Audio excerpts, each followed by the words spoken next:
Joia, meus irmãos, continuando aqui, nosso 7º dia de aula, aula de teologia sistemática 2, último bloco, tá bom? Então agora na página 167, lê para nós, Júnior, por favor, ó, o primeiro, segundo, terceiro, quarto parágrafo. Eu não sei se o seu livro vai estar na mesma ordem, né, Júnior? Peraí, qual que é o parágrafo aí? Em Isaías 48:16. Peraí. Eu acho que a página do seu livro é o seu livro. Achei. Pode ler, então.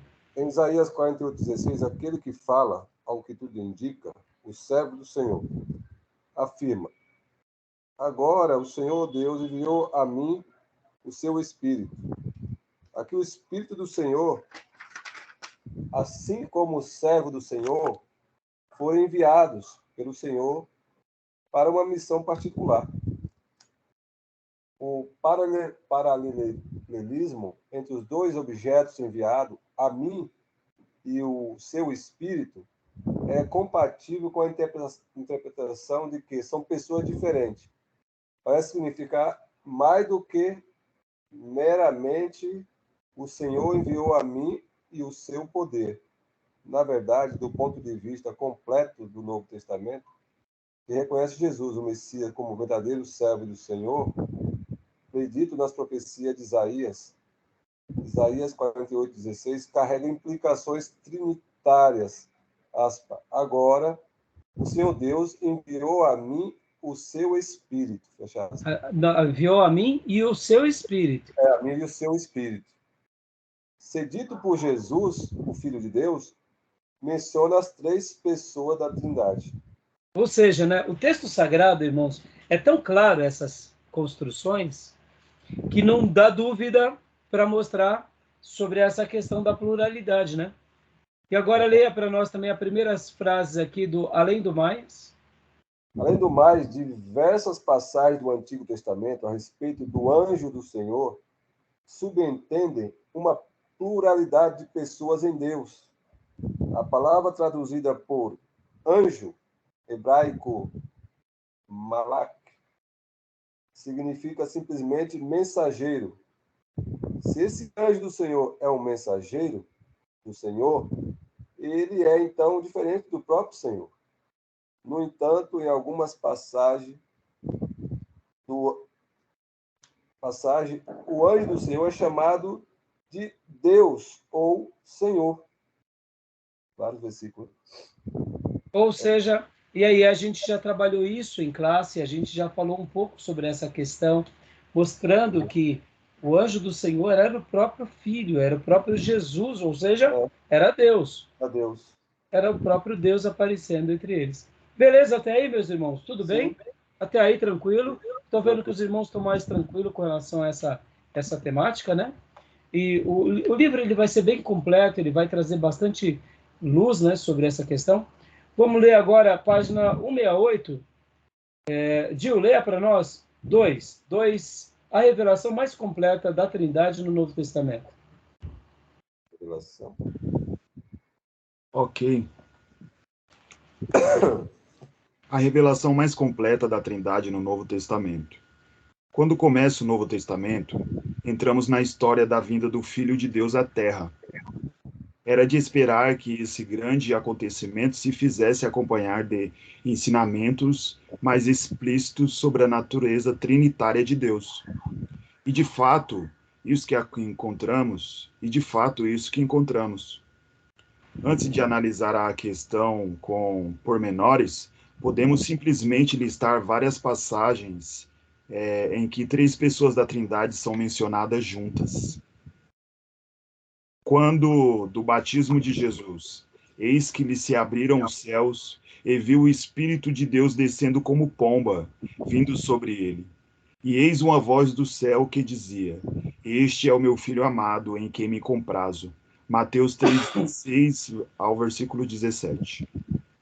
Aqui, ao mesmo tempo, temos os três membros da Trindade realizando três ações distintas. Deus Pai fala de lá do céu.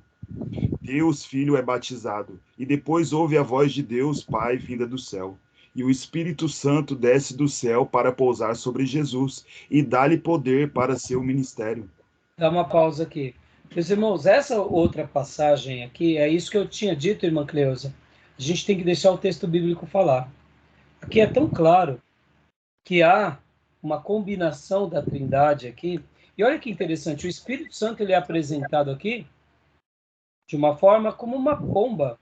Então a gente poderia até inferiorizar. Vamos usar figura de linguagem. Se a figura de linguagem de pai e filho são mais relevantes, uma pomba seria desprezível.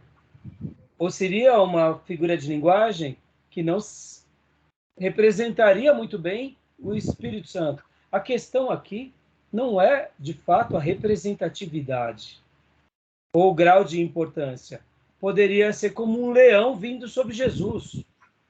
Poderia ser uma coisa mais triunfalista, mais glamurosa, mas não. Um carro de fogo, não poderia ser qualquer... Um pombo, irmãos, um pombo. Sabe? Mas qual Deus, claro, na sua onisciência, ele tem um motivo pelo qual ele faz o que faz. Mas o que eu quero dizer é que, como Deus se apresenta como Pai, como Filho, e agora ele vem sobre Jesus numa forma corpórea, como de um pombinho. Ora, não poderia ser como um vento, como um tornado sobre Jesus, e uma coisa mais... Poderia, mas é nisso que eu digo para os irmãos, que muitas vezes nós não vamos compreender totalmente a revelação, mas uma coisa é fato aqui, mostrando sobre a divindade. O Pai falando, o Filho presente e o Espírito Santo agora também autenticando. O escritor poderia dizer assim, e somente eu vi o Espírito Santo descendo como Espírito. Mas não, Deus fez questão de mostrar para todos aqueles que estavam ali, junto com João Batista, que aquele pelo qual João Batista tinha dito, este é o Cordeiro de Deus, ele estava agora tendo um tríplice acontecimento. Ele era o Cordeiro, mas ele também é o próprio Deus. O Pai estava falando, e o Espírito Santo estava autenticando. Agora eu pergunto, por que um fato tão glamuroso como esse marca o início do ministério de Jesus? Trindade. É a Trindade, como você disse, Gil, citando o pastor que você mencionou, Luciano Subirá. É fantástico. A Trindade autentica o quê? Todo o processo de redenção. Jesus iniciando o ministério, porque ele já estava aqui. Vamos lá. No nascimento virginal, quem foi que viu a concepção? O poder do Espírito Santo sobre Maria? Ninguém. O anjo Gabriel vai e fala, você vai ficar grávida, o poder do Espírito Santo vai te envolver e Maria engravida, não é assim? Ela vê o anjo, mas ela não vê o Espírito Santo, certo? Quando ela visita Isabel já está ali bem, seus dias prestes a dar à luz. Quando ela saúda Isabel, quem é que é sacudido no ventre de Isabel? João Batista. João Batista. Mas e o Espírito Santo? Não foi derramado em forma corpórea? Não. Mas por que não? Porque não havia necessidade. Me entendam. Ali era um momento único entre o próprio Deus e os seus vasos. Agora começou o ministério, é público. O que eu quero dizer é que Deus, ele faz como ele bem entende, mas tem vezes que alguns acontecimentos são marcantes e são notórios. Aqui, no batismo de Jesus, pode ver que é muito bem parecido com as últimas palavras de Jesus no Ide. O ministério de Jesus começa pelo Pai, pelo Filho e pelo Espírito Santo. E a conclusão do ministério de Jesus termina com o Pai, com o Filho e com o Espírito Santo. Ora, está claro ou não está? Mais do que claro, está escancarado. Só não vê quem não quer. Então, agora, olha só. Quando João Batista agita-se no ventre de Isabel, o anjo também que tinha falado para Zacarias tinha dito, olha, o seu filho será o cumprimento da profecia de Isaías. Ele vai ser cheio do Espírito Santo desde o ventre. Quem foi que batizou João Batista no ventre? O próprio Jesus. Jesus batiza João Batista no ventre quando entra na casa de Isabel. A saudação foi de Maria, mas o poder não foi de Maria, o poder foi daquele, porque quem é que detém o Espírito Santo? A gente vai aprender isso em pneumatologia. Quem detém o Espírito Santo é como está lá em Isaías 61. Quem detém o Espírito Santo é o Messias. Ele é o detentor. Sobre ele repousa o Espírito de Deus. Ele é o possuidor. Pode ver que é Jesus Cristo. Cristo é o quê, irmãos? Cristo não era sobrenome. Cristo é o ungido. Jesus Cristo, Cristo é no grego. Messias é o ungido no hebraico. Messias é o ungido no hebraico e Cristo é o ungido no grego. Jesus, o ungido pelo Espírito Santo. É Jesus quem detém o Espírito. Por isso que ele disse, permaneçam na cidade até que do alto vocês sejam revestidos de poder. Eu envio sobre vocês o meu Espírito. E ele sopra sobre os seus apóstolos o Espírito. E no dia de Pentecostes, ele derrama o Espírito Santo sobre quem? A igreja. Quem é que nos batiza com o Espírito Santo? É Jesus. É Jesus que nos batiza. Então, percebam, irmãos, no nosso batismo não houve manifestação muitas vezes, mas na igreja de Atos 2 precisou de ter um sinal. No batismo de Jesus teve um sinal. Olha, que não poderia ser como pombas pousando sobre os nossos irmãos da igreja de Pentecostes, mas foi como língua de fogo, o som como de vento, e Deus faz como ele quer. A gente só aceita. É o poder dele. Mas é a pessoa do Pai, do Filho e do Espírito Santo. Ou seja, tudo bem claro, tudo bem límpido, tudo bem contundente. Tá bom? Tudo bem até aí, meus irmãos? Alguma dúvida, irmã Cleusa? Por favor, tem mais alguma, Cleusa? Eu não sei como tirar a mãozinha da irmã aqui da tela. Ainda até agora está com a mãozinha na tela. Eu acho que é a irmã que tem que tirar, né? Ou sou eu? Aí. Até agora. Pastor, parece que para nós cristãos, assim, de maneira geral, não é tão difícil entender, né, que Deus ele é uma trindade, ele é divino e essas três pessoas distintas são da mesma substância. Assim, o que me parece, por exemplo, caramba, me fugiu o nome da religião lá do Oriente Médio, os muçulmanos. Eles nos acusam de ser idólatras por conta disso, né? Porque eles acreditam que nós adoramos mais de um Deus. Somos politeístas. Então, mas essa discussão, Gil, ela é uma discussão por causa do catolicismo. Porque já que o catolicismo tem os ídolos, então perceba, já é confuso de entender que é um Deus com três pessoas. Ainda você tem as suas imagens e adora, mas na tradição, os verdadeiros muçulmanos, eles tinham os cristãos, aí onde a gente deixa... Porque quando eles olham o cristão, eles olham na figura do católico, não na figura do protestante. Entendeu? Porque na figura protestante, nós cremos num Deus que se manifesta por três pessoas, mas nós não somos idólatras. Agora, como também os muçulmanos sofreram por causa dos católicos, e os católicos a gente sabe que tem não só os ídolos, mas também adora Maria, e aí pronto. Na cabeça deles, eles veem como politeístas mesmos. Entendeu? Mas assim, nem sempre foi assim, viu, Gil? Nem sempre foi assim. Pense você, por exemplo, o Islã nasce por volta do ano 500 depois de Cristo. No ano 600 depois de Cristo, aí onde está o problema é que o cristianismo nessa época foi quando começou a se perder. Entendeu? Por isso que assim é bem difícil fazer uma avaliação como eles veem, né? Mas hoje pode ver que as coisas depois da Reforma Protestante, eu acho que na cabeça deles está um pouco mais claro. Eu acho. Tá bom? Agora, deixa eu fazer um outro comentário para a gente estar indo para partes finais aqui, irmãos. Porque, ó, aquela parte aqui do livro, ó, Vamos pular aqui na página 169. 3 declarações que resumem o ensino. Deus é 3 pessoas. Cada pessoa é plenamente Deus. Há um só Deus. Sobre esse ponto aqui, vocês ficaram com alguma dúvida?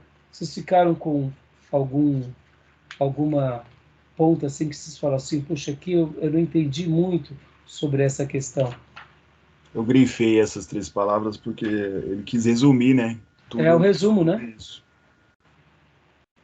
Vocês têm mais alguma parte do livro que vocês fizeram alguma anotação que gostariam de tirar dúvidas?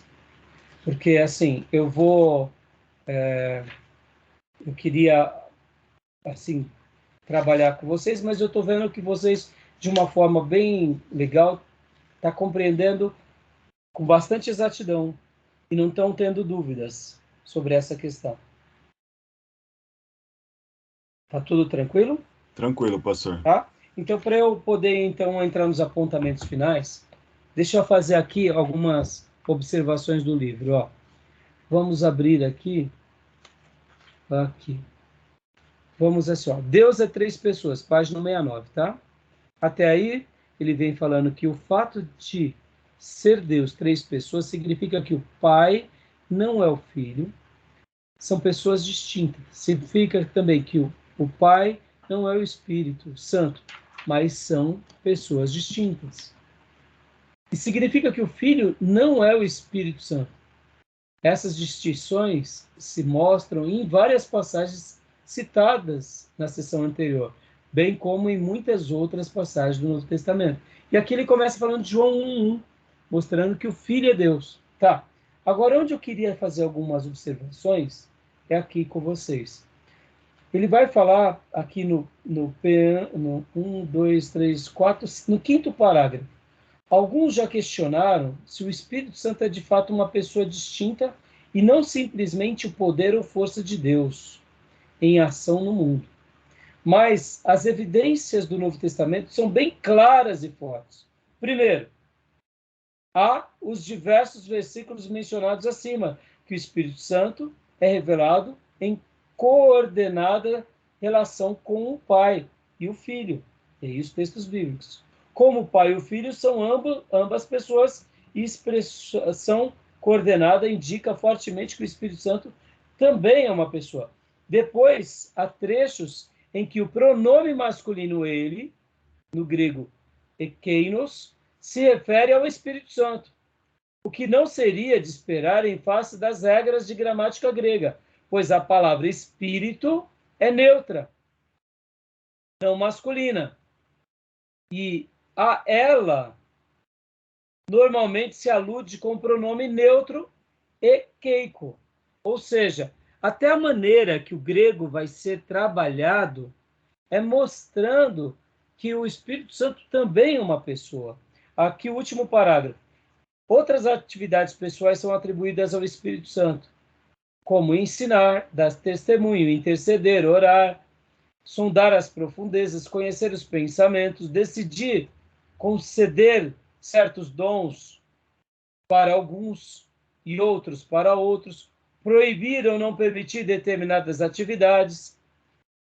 E muitas vezes no Antigo Testamento e no Novo Testamento, avaliar e aprovar um proceder sábio e se entristecer diante do pecado dos cristãos. Ou seja, o texto no Novo Testamento vai mostrar que o Espírito Santo é tanto uma pessoa que as evidências são tão contundentes que chamá-lo de força e poder é uma ignorância sem tamanho. Então, tudo bem até aí, irmãos? Pode ver que, por exemplo, só vou dar uma citação. E o Espírito Santo disse, separai-me a Barnabé e a Paulo.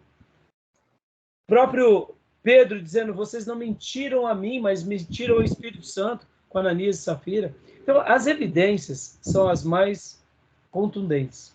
Então, não é uma força cega, né? Não é uma força, é uma pessoa, né?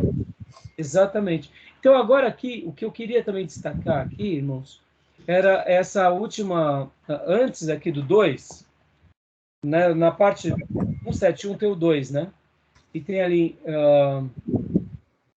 embora tantas passagens distintas, embora tantas passagens distinguam claramente o Espírito Santo dos outros membros da Trindade, 2 Coríntios 3,17, se revela um versículo desconcertante. Ora, o Senhor é o Espírito. E onde está o Espírito do Senhor, ali há liberdade. Os intérpretes, muitas vezes, supõem que o Senhor aqui só pode ser Cristo, pois Paulo usa frequentemente Senhor para referir-se a Cristo. Deixa eu fazer uma explicação aqui que é muito importante. Vocês têm que lembrar que o Novo Testamento foi escrito em grego. Kyrios. E a palavra para Senhor no grego é Kyrios. Kyrios. Que é a mesma correspondência Esse é para Jeová. Para Jeová, ou eu sou o que sou, lá no Velho Testamento. Positivo. Isso, olha só que interessante. Na versão da Septuaginta, aquela versão dos 70, quando foi feito a versão para o grego, o eu sou o que sou era traduzido como Kyrios. O que é Kyrios? Kyrios é esse título de nobreza, que era a mesma coisa de dizer que César é senhor. Então, por exemplo, no português, nós não temos essa distinção. É o senhor Manuel da padaria e é o senhor Luiz Inácio Lula da Silva, que é o presidente da República. É senhor para os dois. Mas na língua inglesa temos a distinção. Temos o Mister e temos o Lord. O príncipe Charles, que agora se tornou rei Charles, ele é o Lord Charles. O Charles Tecelão é o Mr. Charles. Então eu vou lá no Tecelão falar com o Mr. Charles, Mr. Charles. Mas quando eu vejo o rei entrando, é o Lord Charles. Há uma distinção. No português, não.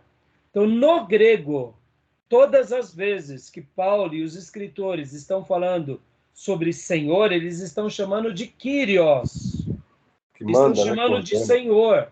Eles estão chamando de eu sou. Então, quando eles falam Jesus Cristo é o Senhor, eles estão dizendo Jesus Cristo é Jeová. Jesus Cristo é o eu sou. E o próprio Jesus, lá em João, com várias vezes, ele fala, eu sou. Antes que Abraão existisse, eu sou. E o que ele está dizendo? Jesus estava dizendo o mesmo termo para os judeus. Antes que Abraão existisse, eu sou a pessoa. Eu sou essa pessoa. Ele poderia até estar usando a própria transliteração, que era pouco usada para os judeus, dizendo, eu sou Jeová. Por isso que os judeus ficavam furiosos com Jesus. E agora, olha que curioso. O cego de nascença reconhece que Jesus é Deus. Mas os fariseus jogaram para fora o cego de nascença. Por quê? Porque tinham dito que ele curou. Foi adorado, então, né? Então, essa compreensão ela é muito importante. E, irmã Cleusa, essa parte aqui, olha só do livro, olha só. Então, continuando aqui o texto, né? Mas provavelmente não é esse o caso aqui, pois a gramática e o contexto nos fornecem bons argumentos para dizer que este versículo tem melhor tradução com o Espírito Santo como sujeito. Ora, o Espírito é o Senhor. Nesse caso, Paulo estaria dizendo que o Espírito Santo é também Javé, ou Jeová, o Senhor do Antigo Testamento. Repare o claro pano de fundo do Antigo Testamento que se revela nesse contexto a partir do versículo 7. Teologicamente, isso seria bastante aceitável, pois, sem dúvida, se pode dizer que assim como Deus é Pai, é Senhor, Deus Filho é Senhor, no pleno sentido de Senhor, no Antigo Testamento, como o nome de Deus, também o Espírito Santo é chamado Senhor no Antigo Testamento. E é o Espírito Santo que nos manifesta especialmente a presença do Senhor na era da Nova Aliança. Não é nenhum exagero dizendo que o Espírito Santo é o eu sou. Porque é Deus. Pastor, por que não tem tantas evidências disso, a não ser aqui, por exemplo, em 2 Coríntios 3,17? É porque o Espírito Santo, como ministério dele, ele veio trazer quem? Ele veio nos levar a Cristo e a obra de Cristo. No momento em que nós reconhecemos a obra de Cristo, ele já está fazendo o ofício dele. Mas não é nenhum exagero de dizer que ele é Deus e de dizer que ele é o eu sou. O Espírito Santo é Jeová. O Pai é Jeová, Jesus é Jeová e o Espírito Santo é Jeová. Agora, olha que interessante. O Novo Testamento vai dar indicações ininterruptas de que Jesus é Jeová. E que o próprio Jesus chama Pai de Pai. Por que não chama o Pai de Jeová? Interessante, não? Então, na realidade, se os testemunhas de Jeová fizessem uma lição de casa, eles seriam testemunhas de Jesus e não de Jeová. Nós somos testemunhas de Jesus. E automaticamente, por sermos testemunhas de Jesus, ele é Jeová. Tão simples assim, o Espírito Santo é Jeová. Tá bom, meus irmãos? Então, aqui o autor ele foi muito feliz de trazer essas afirmações e eu gostaria até de estar encerrando aqui. Eu anotei bastante coisa, mas o tempo não nos permite, né, trabalhar com todas as nossas discussões. Vamos pular só um pouquinho mais para frente, ó. Página 173, primeiro, segundo, terceiro, quarto parágrafo. Além disso, o Espírito Santo é também plenamente Deus. Acharam? Leia para nós, pastor Dione, só mais esse parágrafo para a gente encerrar. Pois não. Uma vez que entendemos que Deus Pai e Deus Filho são plenamente Deus, então as expressões trinitárias em versículos como Mateus 28:19, que diz, né, batizando-os em nome do Pai e do Filho e do Espírito Santo, se revestem de relevância para a doutrina do Espírito Santo, pois mostram que o Espírito Santo está classificado no mesmo nível do Pai e do Filho. Isso verifica quando percebemos quão impensável seria que Jesus dissesse algo como, abre aspas, batizando-os em nome do Pai, do Filho e do Arcanjo Miguel, fecha aspas, dando a um ser criado uma posição totalmente descabida, mesmo para um arcanjo. Os crentes de todas as épocas sempre foram batizados em nome, assumindo, portanto, o caráter do próprio Deus, no caso. Note também as outras passagens trinitárias mencionadas acima. Faz menção, pastor, das passagens? Não precisa. Tá bom, meus irmãos? Então, aqui, irmãos, eu acredito que vocês progrediram bem. E para a gente concluir na página 174, só há um Deus. E aqui a gente não tem dúvida desses quesitos. Então, a gente vai dar uma pausa aqui. E aí a gente continua a partir, né, desses pontos da página 174, tá bom? A gente continua aqui na página 174. Joia. A partir da semana que vem. Beleza? Mas, assim, qualquer dúvida de vocês, eu faço questão que vocês anotem, tá, irmã Cleusa, Maísa, Gil? Eu acho assim, irmãos, que não tem... Irmãos, eu prefiro que vocês tirem todas as dúvidas aqui conosco. Pensem em vocês, para eu concluir, a minha tristeza de saber que um discípulo meu se enveredou para o unicismo. Foi horrível. Eu não acreditei. Nosso seminário, nesses dias que ele fez o médio em teologia, eu não dava aula no seminário lá na Barra Funda. Eu comecei a dar aula lá em 2011. Então imagine, isso é descabido. Se qualquer pessoa usasse ir para um caminho assim, ele é esclarecido. O ambiente de um seminário ortodoxo, ele é onde não é que as pessoas não possam ter as suas dúvidas, mas elas são sanadas, são resolvidas. E como foi difícil ter dito aquelas palavras a esse ex-discípulo. Mas eu tive que tomar uma decisão, porque maior é obedecer a Deus do que querer agradar as pessoas. E numa hora como essa, é uma igreja que está em jogo, são vidas que estão em jogo.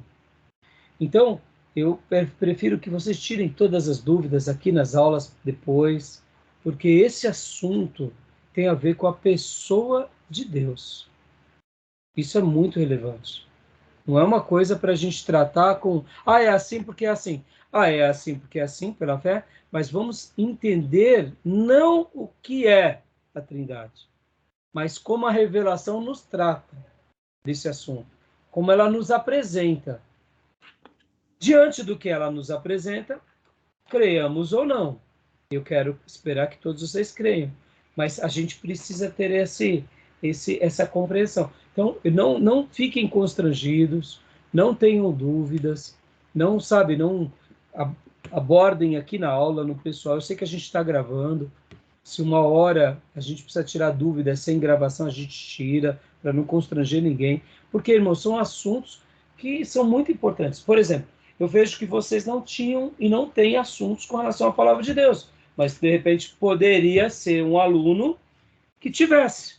Eu não sei se você viu a biografia do Billy Graham, mas no início do ministério do Billy Graham, ele ficou com dúvidas sobre a palavra de Deus.